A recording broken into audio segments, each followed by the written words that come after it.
যাকাত, ঠিক কি না? যাকাত দিলে আল্লাহ আপনার সম্মানকে বাড়িয়ে দিবে।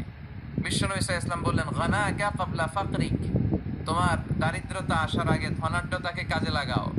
এজন্য সম্পদশালী যারা হয়েছেন, আপনাকে এই সম্পদ দিয়েছে কে? চিল্লায় বলেন কে? নাকি আপনি মালিক হয়েছেন?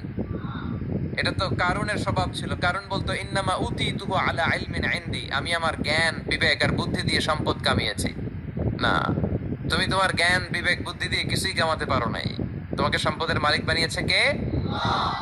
এরপর বিষ্ণু ইসলাম বললেন, সিহহাতাকা ক্বাবলা মারাদিক ক্বাবলা সাকমিক, তোমার অসুস্থতা আসার আগে তুমি তোমার সুস্থ সময়টাকে ইসলামের পক্ষে কাজে লাগাও। আমরা যখন অসুস্থ থাকি তখন আমাদের কিছু করার ক্ষমতা থাকে? এই যে এখন আমরা সুস্থ যে রইলাম, আমাদেরকে সুস্থ রাখলো কে? এই সুস্থতার মর্যাদা যেন আমরা বুঝি।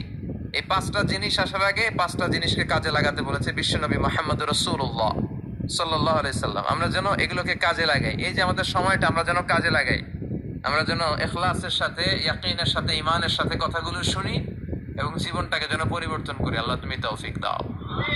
আর জোরে পড়বো আমিন।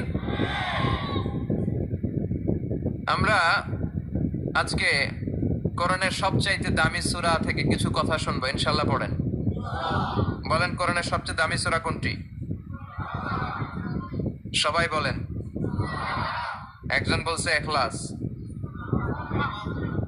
আর আপনারা সূরা ফাতিহা, আপনারা বাকারা, ওইদিকে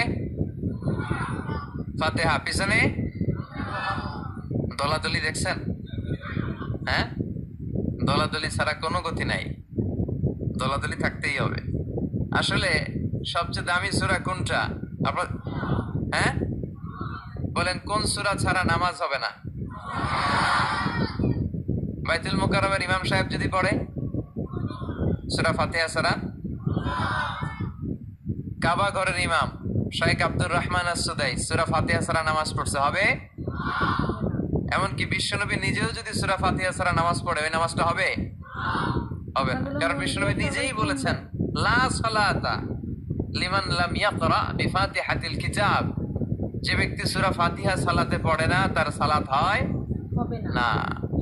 বিশ্বনবী বলেছেন এটা হচ্ছে আফদালুস সুয়ার, আযমুস সুয়ার, বুখারীর বর্ণনা, আযমুস সুয়ার মিনাল কুরআনিল কারীম, কোরআনের সবচেয়ে দামি সূরা, যে সূরা ছাড়া নামাজ হয় না। সূরাটার নাম মুখস্থ আছে না সবার? নাই কার কার দেখি, আমি কই নাই কার কার, একজন হাত তুলে কয় আছে। সবার মুখস্থ আছে না? আলহামদুলিল্লাহ। অনেক হিন্দু ভাইদেরও মুখস্থ, অনেক হিন্দু ভাইরাও সূরা ফাতিহা পড়ে, জানেন?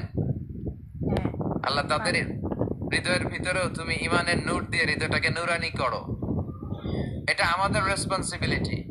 আমরা মুসলমানরা যদি আমাদের ইসলামের সঠিক কথা বার্তা মেসেজগুলো ঠিক মতো পালন করতাম, এই দেশে কোনো হিন্দু থাকতে পারতো না। সব ইসলামের সৌন্দর্য, ভালোবাসা। তো আমরা একটা জিনিস জানতে পারলাম যে আমাদের সব থেকে বড় সূরা হলো সূরা ফাতিহা, এটা ছাড়া আমাদের নামাজ হয় না, এবং এই সূরা হলো কোরআনের মা এবং কলিজা। তো সবাইকে বোঝার তৌফিক দান করো আল্লাহ তাআলা। আর আমার ভিডিওটা আপনাদের কার কার ভালো লাগলো, আর এরকম ইসলামিক বয়ান নিয়ে আরও অনেক ভিডিও বানাবো, সবাই দেখবেন, সবাই পাশে থাকবেন। আজকে থেকে এখানে বিদায় নিলাম, সবাই ভালো থাকবেন, আল্লাহ হাফেজ।